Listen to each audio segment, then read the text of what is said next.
ಬೆಂಗಳೂರಿನ ರಸ್ತೆ ಗುಂಡಿಗೆ ಉದ್ಯಮಿಗಳು ಬೇಸತ್ತಿದ್ದು ಸಿಲಿಕಾನ್ ಸಿಟಿ ತೊರೆಯಲು ಲಾಜಿಸ್ಟಿಕ್ ಕಂಪನಿಗಳು ಮುಂದಾಗಿವೆ. ಟ್ವಿಟರ್ನಲ್ಲಿ ಬ್ಲಾಕ್ ಬಕ್ ಕಂಪನಿ ಸಿಇಒ ರಾಜೇಶ್ ಆಕ್ರೋಶ ವ್ಯಕ್ತಪಡಿಸಿದ್ದಾರೆ. ಬೆಂಗಳೂರಿನ ರಸ್ತೆ ತುಂಬಾ ಗುಂಡಿ ಮತ್ತು ಧೂಳು ಇದ್ದು ಮುಂದುವರಿಯಲು ಆಗ್ತಿಲ್ಲ ಅಂತ ಆಕ್ರೋಶ ವ್ಯಕ್ತಪಡಿಸಿದ್ದಾರೆ.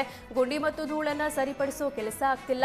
ಆಫೀಸಿಂದ ಮನೆಗೆ ಹೋಗಲು 1.5 ಗಂಟೆ ಬೇಕಾಗಿದೆ. ಮುಂದಿನ 5 ವರ್ಷವೂ ಬದಲಾವಣೆ ನಿರೀಕ್ಷೆ ಇಲ್ಲ ಅಂತ ನೇರವಾಗಿ ಆರೋಪ ಮಾಡಿದ್ದಾರೆ. ಇದರ ಬೆನ್ನಲ್ಲೇ ಬ್ಲಾಕ್ ಬಕ್ ಕಂಪನಿ ಸಿಇಒಗೆ ಆಂಧ್ರಪ್ರದೇಶದ ಸಚಿವ ನಾರಾ ಲೋಕೇಶ್ ಆಹ್ವಾನ ಕೊಟ್ಟಿದ್ದಾರೆ. ಎಕ್ಸ್ ಖಾತೆ ಮೂಲಕ ನಾರಾ ಲೋಕೇಶ್ ಆಹ್ವಾನ ನೀಡಿದ್ದು, ನೀವು ನಿಮ್ಮ ಕಂಪನಿಗಳನ್ನ ವೈಜಾಗ್ಗೆ ಸ್ಥಳಾಂತರಿಸಬಹುದು.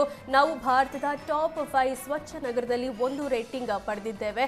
ಅತ್ಯುತ್ತಮ ಮೂಲ ಸೌಕರ್ಯಗಳನ್ನು ನಿರ್ಮಿಸುತ್ತಿದ್ದೇವೆ.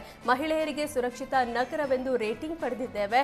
ನಿಮಗೆ ಆಸಕ್ತಿ ಇದ್ರೆ ದಯವಿಟ್ಟು ನನಗೆ ಡೈರೆಕ್ಟ್ ಮೆಸೇಜ್ ಮಾಡಿ ಅಂತ ನಾರಾ ಲೋಕೇಶ್ ಪೋಸ್ಟ್ ಮಾಡಿದ್ದಾರೆ.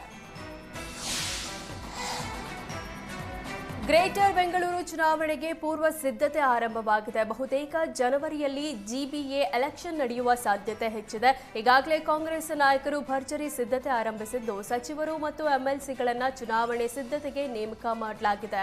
5 ನಗರ ಪಾಲಿಕೆಗಳಲ್ಲಿ ಕಾಂಗ್ರೆಸ್ ಪಕ್ಷದ ಮೇಯರ್ಗಳನ್ನೇ ಕೂರಿಸಲು ತಯಾರಿ ನಡೆಸಲಾಗುತ್ತಿದೆ. ಬೂತ್ ಮಟ್ಟದಲ್ಲಿ ಕಾಂಗ್ರೆಸ್ ಪಕ್ಷವನ್ನ ಸದೃಢಗೊಳಿಸಲು ಡಿಸಿಎಂ ಸೂಚನೆ ನೀಡಿದ್ದಾರೆ. ಚುನಾವಣೆಗೆ ಟಿಕೆಟ್ ಬೇಕು ಅನ್ನೋರು ಪಕ್ಷ ಸಂಘಟನೆ ಮಾಡೋದು ಕಡ್ಡಾಯ ಅಂತ ಕೆಪಿಸಿಸಿ ಅಧ್ಯಕ್ಷರು ತಿಳಿಸಿದ್ದಾರೆ. ಸಚಿವರ ಮನೆ ಮುಂದೆ ಸುತ್ತಾಡಿಕೊಂಡಿದ್ರೆ ಟಿಕೆಟ್ ಕೊಡಲ್ಲ ಅಂತ ಡಿಕೆಶಿ ಸ್ಪಷ್ಟ ಸಂದೇಶ ರವಾನಿಸಿದ್ದಾರೆ. ಯಾರಿಗೆ ಜನರ ಬೆಂಬಲವಿದೆ ಅನ್ನೋದ್ರ ಬಗ್ಗೆ ಸರ್ವೆ ಮಾಡಿ ಅಂತವರಿಗೆ ಟಿಕೆಟ್ ನೀಡಲು ಸಿದ್ಧತೆ ನಡೆಸಲಾಗುತ್ತಿದೆ. ವಿಜಯಪುರದಲ್ಲಿ ಮತ್ತೊಂದು ಬ್ಯಾಂಕ್ನಲ್ಲಿ ಲೂಟಿಯಾಗಿದೆ. ಚಡಚನಪಟ್ಟಣದ ಎಸ್ಬಿಐ ಬ್ಯಾಂಕ್ನಲ್ಲಿ ಬರೋಬ್ಬರಿ 1.5 ಕೋಟಿ ನಗದು, 20 ಕೆಜಿ ಚಿನ್ನಾಭರಣ ದೋಚಿ ಪರಾರಿಯಾಗಿದ್ದಾರೆ. ನಿನ್ನೆ ಸಂಜೆ 6:30 ವೇಳೆ ಬ್ಯಾಂಕ್ಗೆ ಗ್ಯಾಂಗ್ ಎಂಟ್ರಿ ಕೊಟ್ಟಿದೆ. ಬಂದೂಕು, ಮಾರಕಾಸ್ತ್ರ ತೋರಿಸಿ ಎಸ್ಬಿಐ ಬ್ಯಾಂಕ್ ದರೋಡೆ ನಡೆಸಿ ಎಸ್ಕೇಪ್ ಆಗಿದ್ದಾರೆ.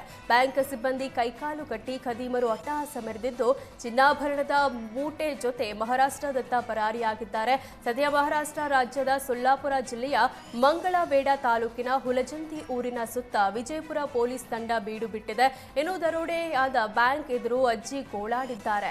ಬ್ಯಾಂಕ್ನಲ್ಲಿ ಅಜ್ಜಿ ಸುಶೀಲಾ 300 ಗ್ರಾಂ ಚಿನ್ನಾಭರಣ ಇಟ್ಟಿದ್ರಂತೆ.